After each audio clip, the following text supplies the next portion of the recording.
2029 সাল পর্যন্তই ডক্টর মোহাম্মদ ইউনূসকে ক্ষমতায় রাখতে হবে, ক্ষমতায় থাকবেন এবং ডক্টর মোহাম্মদ ইউনূস 2029 সাল পর্যন্ত বাংলাদেশের ক্ষমতায় থাকলে আগামীর বাংলাদেশ সুন্দরভাবে প্রতিষ্ঠিত হবে এবং জনগণ স্বস্তিতে থাকবে। সে ধরনের একটি বক্তব্য এখন সমগ্র বাংলাদেশের এই প্রান্ত থেকে ও প্রান্ত পর্যন্ত ঘুরে বেড়াচ্ছে।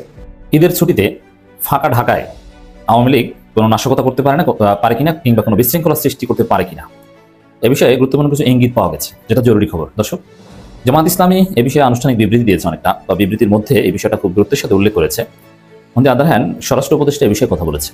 ডক্টর মোহাম্মদ ইউনূসকে 5 বছরের জন্য বাংলাদেশের প্রধানমন্ত্রী হিসাবে দেখার আকাঙ্ক্ষা থাকবে তরুণ উপদেষ্টা আসিফ মাহমুদের। উনি আকাঙ্ক্ষাটা প্রকাশ করেছেন আর সেই আকাঙ্ক্ষাটা আপনাদের সামনে তুলে ধরেছি। আর এই আকাঙ্ক্ষার এগেনিস্টে যদি আমরা আজকের এই দিনে বাংলাদেশের বিভিন্ন রাজনৈতিক দলের মতামত দেখতে চাই, মির্জা ফখরুল ইসলাম আলমগীর সাহেবের মতামত দেখতে চাই, তাহলে কিন্তু আমরা দেখছি যে এখানে প্রচন্ডভাবে এর তীব্র বিরোধিতা এবং এর তীব্র সমালোচনা করা হচ্ছে। বিএনপি বরাবরই ভয় পাচ্ছিল 5ই আগস্টের পর থেকে। আপনার খেয়াল থাকার কথা যে জনাব তারেক রহমান বলছিলেন যে এবারে নির্বাচনটা হবে ভিন্ন রকম, পুলসেরাতের পোল পার হওয়ার মতন হবে নির্বাচন। আবার নির্বাচন নিয়ে বিএনপির যে তড়িঘড়ি ছিল, 5ই আগস্টে সরকার পতনের পর, শেখ হাসিনার পলায়নের পর বিএনপি একটা বড় ধরনের সমাবেশ করেছিল।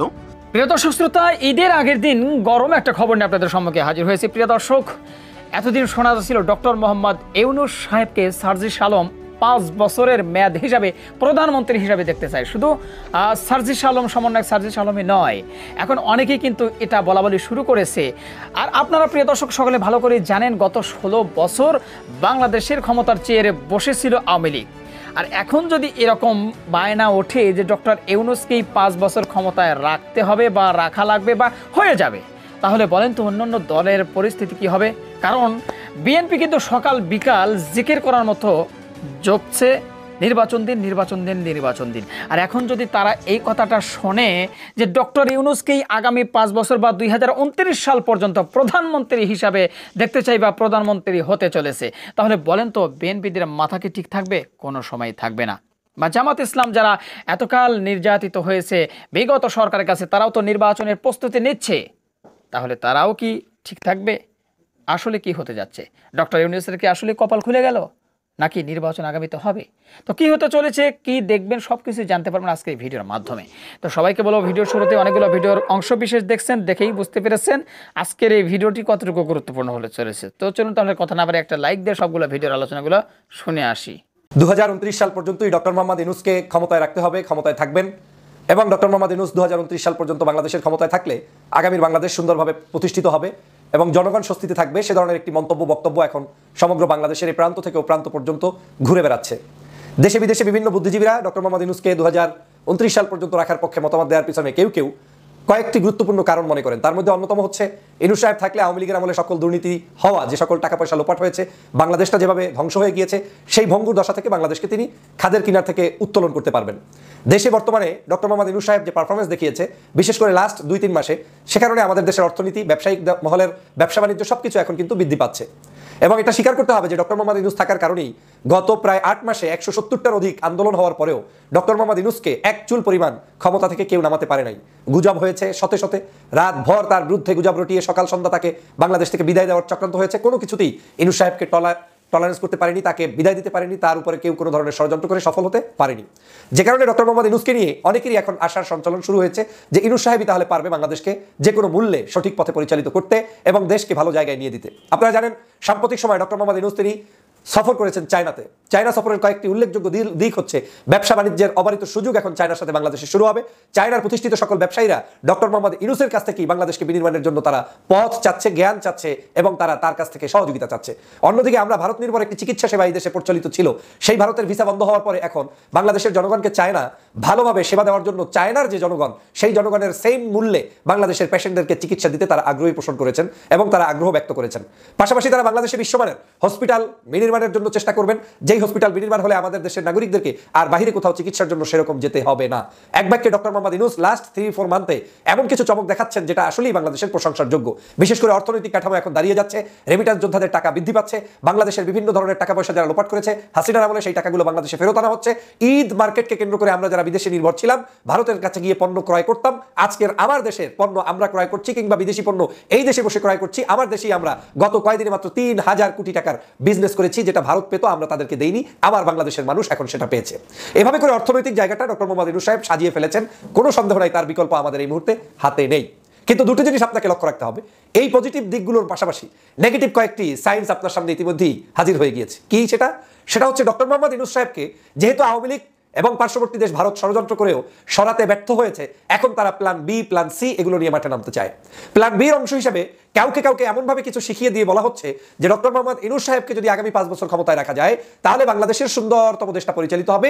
আপনি একদিকে ডেমোক্রেসির লাইনে গেলেন না, নির্বাচন পদ্ধতিতে হয়তো হাঁটলেন না, তারপরে তাকে 5 বছর রাখলেন। এই রাখার মধ্য দিয়ে এই দেশে ওদের ষড়যন্ত্র, নব্য ষড়যন্ত্রবাদীরা আবার নতুন করে ষড়যন্ত্র চলমান রাখবে এবং সেটার অংশ হিসেবে ইউনূস সাহেবের 5 বছরের কিছু সময় ভালো চালাবেন, একটা সময় তিনি খারাপ চালাবেন, এটাই বাস্তবতা। সেই খারাপটাকে ভিত্তি করে তারা আবার ওই আওয়ামী লীগকে প্রতিষ্ঠিত করার জন্য চেষ্টা করবে। একদিকে বলবে বিএনপি ব্যর্থ, অন্যদিকে বলবে ডক্টর মোহাম্মদ ইউনূস ব্যর্থ, অন্যদিকে জামাতকে বলবে তারা জঙ্গি ইসলামিস্ট। অতএব এই জায়গায় সবচেয়ে প্রিয় দল হচ্ছে আওয়ামী লীগ, তাকেই সেট আপ করতে হবে এবং তাদেরকে সেট আপ করার জন্য যতটুকু সময় দরকার সেটা ভারত চিন্তা করে দেখেছে 2029 সাল পর্যন্ত না হলে সেই সেট আপে তারা যেতে পারে না। কারণ এখনো ভারত সন্দিহান যে বাংলাদেশে একটি সুষ্ঠু নির্বাচন দিলে আদৌ বিএনপি আসবে না জামাত আসবে না কোন দল আসবে সেটা তারা নিশ্চিত করতে পারছে না। যখন তারা সেটা নিশ্চিত হতে পারছে না তখন তিনি কার উপর ভরসা করে প্ল্যান বি বাস্তবায়ন করবে? যদি বিএনপির উপরেই ধরে নেন যে বাস্তবায়ন করতে চায় তাহলে বিএনপি আসবে কিনা সেটা তারা নিশ্চিত না।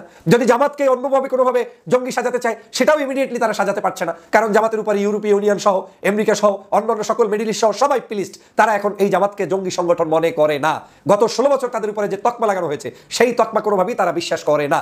অতএব সেখানেও আওয়ামী লীগের এই যে ষড়যন্ত্র, গোপন আতাত এবং ভারতের সম্মিলিত প্রচেষ্টায় ষড়যন্ত্র, সেটা কিন্তু তারা বুঝে ফেলেছে যে এখন এই ষড়যন্ত্র করে কোনো লাভ হবে না। একটাই লাভ, সেটা হচ্ছে ডক্টর মোহাম্মদ ইউনূসকে 29 সাল পর্যন্ত রাখা যায় কিনা।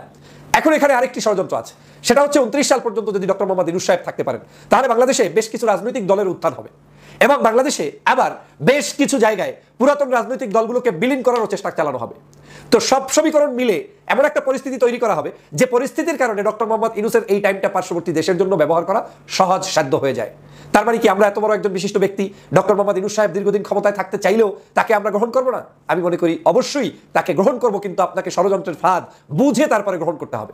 যেমন ডক্টর মোহাম্মদ ইউনূস অদাবদ্ধ হয়েছেন, ডিসেম্বর কিংবা জুনের মধ্যে দিবেন নির্বাচন। আমি মনে করি বেসিক সংস্কার দিয়ে সুষ্ঠু সুন্দর ধারার একটি নির্বাচন পদ্ধতি অবশ্যই তিনি এমনভাবে করে যাবে এবং এই টাইমের মধ্যে প্রয়োজনে জুনের জায়গায় যদি আরো কিছুদিন প্রয়োজন হয় সেটাও তিনি করে একটা সম্মানজনক অবস্থান থেকে তিনি বিদায় নেবেন। কারণ জনগণ যেই বাঙালি মানুষকে সম্মান করে আজকের, কালকের এই একই বাঙালি আপনাকে অসম্মান, অপদস্থ, এমনকি দেশ থেকেও বিতাড়িত করতে 2 সেকেন্ড সময় তার লাগবে না। শুধু যদি আপনি দ্রব্যমূল্যর ঊর্ধ্বগতি ঘটিয়ে দেন, শুধু যদি আপনি কোনো একটা সংস্কার করতে গিয়ে কোনো ব্যক্তির রেশারেশিতে পড়ে যান, স্বার্থের বেড়া জলে পড়ে যান, আপনি doctor Mohammad Yunus Nobel laureate না কি সেটাই বাংলাদেশের জনগণ দেখার সময় পাবে না। এটা বাস্তবতা। আজ আপনি দিচ্ছেন, আপনি আমাদেরকে সম্মানিত করছেন, আপনি সম্মানিত হচ্ছেন। ডক্টর মোহাম্মদ ইউনূসকে সেই জায়গায় তার অবস্থানকে ধরে রাখতে হলেও তার এই সংস্কারের পাশাপাশি একটা সম্মানজনক টাইমই তাকে রাষ্ট্র ক্ষমতায় থাকতে হবে। সম্মানজনক টাইমটা শেষ হয়ে গেলে তাকে রাষ্ট্র ক্ষমতা থেকে বের হয়ে চলে আসতে হবে। এটা আমার ব্যক্তিগত পরামর্শ। দ্বিতীয় যে পরামর্শটা হচ্ছে সেটা হচ্ছে ডক্টর মোহাম্মদ ইউনূসকে আমরা তাহলে ব্যবহার করতে পারি কিনা সেটা ফাইন্ড আউট করতে হবে। ফর এক্সাম্পল, আমরা ধরে নিয়েছি আগামী রাজনীতিতে বিএনপি ক্ষমতায় আসতে পারে কিংবা জামাত ক্ষমতায় আসতে পারে। এই দুই দলের যে কেউ যে কোনো সময় ক্ষমতায় আসতে পারে, কিন্তু এই দুই দলের যে কোনো দলই ক্ষমতায় আসুক না কেন, বাংলাদেশে ডক্টর মোহাম্মদ ইউনূসকে রাখা যায় কিনা, লম্বা সময় আমাদের এই রাজনীতিতে ব্যবহার করা যায় কিনা, দেশের সাথে তার মেধা মূল্যায়ন করা যায় কিনা, সেটা আমাদের সিদ্ধান্ত নিলে নেওয়া যেতে পারে। সেটা রাজনৈতিক সিদ্ধান্ত এবং রাজনৈতিক দলগুলো সেটা তার ম্যানিফেস্টোে উল্লেখ করে দিতে পারেন যে আমরা যদি রাষ্ট্র ক্ষমতায় যাই, ডক্টর মোহাম্মদ ইউনূসকে আমরা বিদায় দিতে চাই না, তাকে রাষ্ট্র কাঠামোর মধ্যে রেখে আমরা রাষ্ট্র উন্নয়নে কাজ করতে চাই। তাহলে কি হবে? তাহলে যে কাজটা হবে, 1 নম্বর, যেই ষড়যন্ত্রের উদ্দেশ্যে ডক্টর মোহাম্মদ ইউনূসকে 29 সাল পর্যন্ত রাখতে চায়, সেই ষড়যন্ত্রবাদীরা ষড়যন্ত্রের জায়গা থেকে তারা বিরত থাকতে হবে, তাদের অপশনের হাতে থাকবে না। বাট নির্বাচিত সরকারের মধ্যেই ডক্টর মোহাম্মদ ইউনূসকে এমনভাবে রাষ্ট্রীয় সম্মানে নিয়ে ব্যবহার করা হবে যাতে দেশ আরো উন্নতি থেকে উন্নতির জায়গায় পৌঁছে যাবে। মনে রাখবেন, কোনো ব্যক্তি বিদায় নিলেই দেশ শেষ হয়ে যাবে না। আজ আপনার দলের নেত্রী আছে, কাল আর এক দলের নেতা আছে, পরশু ডক্টর মোহাম্মদ ইউনূস আছে, 50 বছর পরে এরা কেউ থাকবে না। এই রাষ্ট্রে কেউ না কেউ আসবে, তারাই রাষ্ট্র পরিচালনা করবে। অতএব আমরা এমন কিছু না করি যে আমাদের এই রাজনৈতিক কাঠামোতে বিভিন্ন ষড়যন্ত্রের বীজ কেউ বপন করতে পারে। আমার কাছে সন্দেহ হচ্ছে বাংলাদেশে যখন কোনো কিছু দেখবেন হঠাৎ করে কারো মাধ্যমে আপনার কাছে এস্টাবলিশ করানো হয়, মনে রাখবেন সেটার কিছু ইঙ্গিত আপনাকে বুঝতে হবে। ঈদের ছুটিতে ফাঁকা ঢাকায় আওয়ামী লীগ কোনো নাশকতা করতে পারে কিনা কিংবা কোনো বিশৃঙ্খলা সৃষ্টি করতে পারে কিনা এ বিষয়ে গুরুত্বপূর্ণ কিছু ইঙ্গিত পাওয়া গেছে, যেটা জরুরি খবর। দর্শক, জামাত ইসলামী এ বিষয়ে আনুষ্ঠানিক বিবৃতি দিয়েছে অনেকটা, বা বিবৃতির মধ্যে এই বিষয়টা খুব গুরুত্বের সাথে উল্লেখ করেছে। অন দি আদার হ্যান্ড, স্বরাষ্ট্র উপদেষ্টা এই বিষয়ে কথা বলেছে। প্রথমে বলবো যে জামাত ইসলামী যেটা বলেছে যে ঈদের ছুটিতে নিষিদ্ধ ছাত্রলীগ আর আওয়ামী লীগ, যুবলীগ এরাও নিষিদ্ধ, জনগণ কর্তৃক নিষিদ্ধ, এরা নাশকতা করতে পারে। দেখেন, ঈদের ছুটিতে ফাঁকা ঢাকা এই সময় নাশকতা করবে, এটা একদম স্বাভাবিক, কারণ তারা স্বাভাবিকভাবে ঈদ করতে পারবে না, জনগণ তাদেরকে অ্যালাউ করবে না সোসাইটিতে। তারা এখন ভারতে পালাতক, আর দেশে যারা তারা আছে তারা সুন্দর স্বাভাবিকভাবে ঈদ করতে পারার কথা নয়। তো দর্শক, এই পরিস্থিতিতে আওয়ামী লীগ নাশকতা করে ডক্টর ইউনূস সরকারকে বিতর্কিত করার চেষ্টা করবে, এটা একদম স্বাভাবিক। আর আমি একটু আগবাড়িয়ে বলবো, আওয়ামী লীগ না, বিএনপিও করবে। বিএনপি কি করবে? বিএনপি দুই গ্রুপে মারামারি করবে বিভিন্ন বিষয় নিয়ে। যেমন বিভিন্ন ঈদগাহ ময়দানে কে কথা বলবে একটু, অথবা ঈদগাহ ময়দান পরিচালনা কমিটি, অথবা কোনো টাকা পয়সা ঈদগাহের উন্নয়নের জন্য যদি উঠানো হয় সেগুলো ভাগ বাটোয়ারা, এইসব বিষয় নিয়ে বিভিন্ন জায়গায় আপনারা দেখবেন যে বিএনপি দুই গ্রুপে মারামারি করছে আধিপত্য বিস্তারকে কেন্দ্র করে। আবার ঈদকে কেন্দ্র করে বিএনপি শোডাউন দিবে। এই শোডাউনকে কেন্দ্র করে দেখবেন যে বিএনপি দুই গ্রুপে মারামারি লাগবে। এটা হচ্ছে একটা দিক। আরেকটা দিক হচ্ছে বিএনপি অলওয়েজ চায় না ডক্টর ইউনূস সরকার পারছে না এটা দেখাতে। আর এটা দেখানোর জন্য আওয়ামী লীগকে নাশকতা করার সুযোগ দেওয়া থেকে শুরু করে যে কোনো অঘটন বিএনপি ঘটালে এটা আমরা অবিশ্বাস করবো না। এবং মির্জা ফখরুল তো বলেছেন যে ঈদের পর তারা নাকি মাঠে নামবে, রাজপথে নামতে পারে। অতএব রাজপথে নামা, বিএনপি রাজপথে নামা মানে ককটেল বোমা বিস্ফোরণ করা। এছাড়া বিএনপি রাজপথে নামা মানে অগ্নিবোমা বিস্ফোরণ ঘটানো। আমরা দেখেছি যে কিভাবে পেট্রোল বোমা মেরেছে নিরীহ যাত্রীদের উপর, পুড়িয়ে মানুষ মেরেছে। যদিও পুড়িয়ে মানুষ মারার একটা বিষয় ছিল আওয়ামী সাপোর্টার্স, আর একটা ছিল বিএনপির। তো এটা করতে পারে, ঈদের ছুটিতে এরকম ঘটনা করতে পারে। তো জামাত ইসলামী তাদের বিবৃতিতে সতর্ক বার্তা দিয়েছে নেতাকর্মীদের যে সবাইকে সতর্ক থাকতে হবে। বিভিন্ন দল বলেছে যে সবাইকে গ্রামে যাওয়া যাবে না, ঢাকায় সরকারের বা আওয়ামী বিরোধী একটা অংশকে থাকতে হবে, যেটা বিশেষ করে রাজধানী ঢাকায় কোনো নাশকতা যেন আওয়ামী লীগ না করতে পারে, এই জন্য পর্যাপ্ত লোকবল ঢাকায় থাকতে হবে। আমি যেটা জানি যে ইসলামী ছাত্র শিবির এবং জামাত ইসলামীর একটা অংশের ছুটি হয়নি, একটা অংশ ঢাকায় ঈদ করবে, আর একটা অংশ অলরেডি গ্রামে চলে গিয়েছে। স্বরাষ্ট্র উপদেষ্টার ইঙ্গিতে তেমন কিছু নেই। ঈদে ফাঁকা ঢাকায় নাশকতার হুমকি নেই স্বরাষ্ট্র উপদেষ্টা। দেখেন, স্বরাষ্ট্র উপদেষ্টা বা স্বরাষ্ট্রমন্ত্রী বা এরা কিন্তু ওইভাবে সঠিক ঘটনাকে প্রেডিক্ট করতে পারে নাই কখনো। বাংলাদেশের দিক থেকে সেটা নেই। বাংলাদেশের গোয়েন্দা সংস্থাগুলো অনেক ক্ষেত্রে ধৈর্যা। যেমন আপনি দেখেছেন কখনো যে বাংলাদেশে একটা বড় নাশকতার আগে সরকার বা স্বরাষ্ট্র মন্ত্রণালয়ের পক্ষ থেকে বলা হয়েছে যে একটা নাশকতা হতে পারে, সবাই সতর্ক থাকুন। বরং কোনো ঝামেলা নাই এটাই দেখানোর চেষ্টা করে। আর ঝামেলা হলে বলে যে ওটা বিচ্ছিন্ন ঘটনা, তখন একটা হাহুতা শুরু হয়ে যায়। কোনো বড় ধরনের নাশকতার গোয়েন্দা তথ্য বাংলাদেশ আগে কখনো দিতে পেরেছে আমার জানা নেই। অতএব স্বরাষ্ট্র উপদেষ্টার বক্তব্য এখানে গুরুত্বপূর্ণ নয়। আমরা স্বাভাবিক কমন সেন্স বা অ্যানালজি এগুলো বিচার বিশ্লেষণ করে সিদ্ধান্ত নেব। ঈদ উল ফিতরকে কেন্দ্র করে ঢাকায় কোনো ধরনের নাশকতার হুমকি নেই বলে জানিয়েছেন স্বরাষ্ট্র উপদেষ্টা জাহাঙ্গীর আলম। এক প্রশ্ন জবাবে স্বরাষ্ট্র উপদেষ্টা বলেন, কোনো ধরনের নাশকতার হুমকি নেই। হুমকি তো আর ঘোষণা থাকবে না। হুমকি আপনাদের গোয়েন্দা তথ্যের আলোকে আওয়ামী লীগের লোকজনের ফোন কল ট্র্যাক করে, তাদের মেসেজিং ট্র্যাক করে আপনাকে বের করতে হবে। এটা আপনার গোয়েন্দা সংস্থা পেরেছে কিনা? আমার মনে হয় না যে অত দূর যেতে পেরেছে। কোনো হুমকি থাকলে সেটা সবাই কিনে মোকাবেলা করা হবে। জনগণ ষড়যন্ত্র মোকাবেলা করলে কেউ নাশকতা করতে পারবে না। দেখেন, এখানে এই সরকারকে রক্ষা করতে কখনো ছাত্রদের এগিয়ে আসতে হয়, কখনো জামাত শিবিরকে এগিয়ে আসতে হয়। এবারও ছাত্র জনতা, জামাত শিবির এদেরকে সতর্ক থাকতে হবে যে কোনো ধরনের নাশকতার বিরুদ্ধে রুখে দাঁড়ানোর জন্য। জাহাঙ্গীর আলম চৌধুরী অবসরপ্রাপ্ত আরো বলেন, এবার ঈদে সবাই ছুটি ভোগ করছে, কিন্তু পুলিশ, বিজিবি, আনসার ছুটি কাটাচ্ছে না। তারা কিন্তু নিশ্চিদ্রভাবে নিরাপত্তা দেওয়ার জন্য ঢাকায় কাজ করছে। আইন শৃঙ্খলা পরিস্থিতি যেন ভালো থাকে এই জন্য তারা কাজ করে যাচ্ছে। আপনারা যেন ভালোভাবে যেতে পারেন, আপনাদের বাসা বাড়ি ভালো থাকে এই জন্য তারা সব ধরনের কাজ করে যাচ্ছে। হ্যাঁ, এবার পুলিশ কিংবা এই যে বাড়তি ভাড়া নেওয়ার বিরুদ্ধে আমরা শুধু এগুলো না, গত 15 বছরের মধ্যে সত্যিকার অর্থেই একটা ব্যতিক্রমী ঈদ, ব্যতিক্রমী রমজান আমরা কাটিয়েছি, ব্যতিক্রমী ঈদ এখন আমরা দেখতে যাচ্ছি। স্বরাষ্ট্র উপদেষ্টা বলেন, আমি এখানে টিকিটের দাম বেশি আদায় করা হচ্ছে কিনা এগুলো তদারকি করতে নিজে চলে গিয়েছেন। সরকারের বিভিন্ন টিম, ম্যাজিস্ট্রেটরা বা পুলিশ সবসময় কাউন্টারগুলোতে থাকে এবং কেউ বাড়তি ভাড়া নিলে তাদেরকে ধরেছে। তিনি বলেন, দু একটা ছোটখাটো অভিযোগ রয়েছে যেগুলোর বিরুদ্ধে আমরা ব্যবস্থা নিচ্ছি। সবাই আপনারা দোয়া করবেন যাত্রা যেন ভালোভাবে যেতে পারে, রাস্তাঘাটে যেন কোনো ধরনের সমস্যা না হয়। আমি চালকদের সাথে কথা বলছি, তারা রেস্ট পায় কিনা, কারণ রেস্ট না পেলে সড়কে অনেক সময় দুর্ঘটনা ঘটে, এই জন্য চালকরা যেন রেস্ট পায়, বিষয়টি মালিকদের কাছে বলা হয়েছে। আরেক প্রশ্ন জবাবে স্বরাষ্ট্র উপদেষ্টা বলেন, সরকারের উদ্যোগ ছিল বলেই মানুষ এবার স্বস্তিতে বাড়ি যেতে পারছে। আমরা চেষ্টা করছি তারা যেন ভালোভাবে বাড়ি যেতে পারে এবং ভালোভাবে আবার ঢাকায় ফিরে আসতে পারে। আমরা দেখেছি হাসিনার আমলে কি বিশৃঙ্খলা সড়কে, ভাঙা চূড়া সড়ক, এই সমস্যা সেই সমস্যা।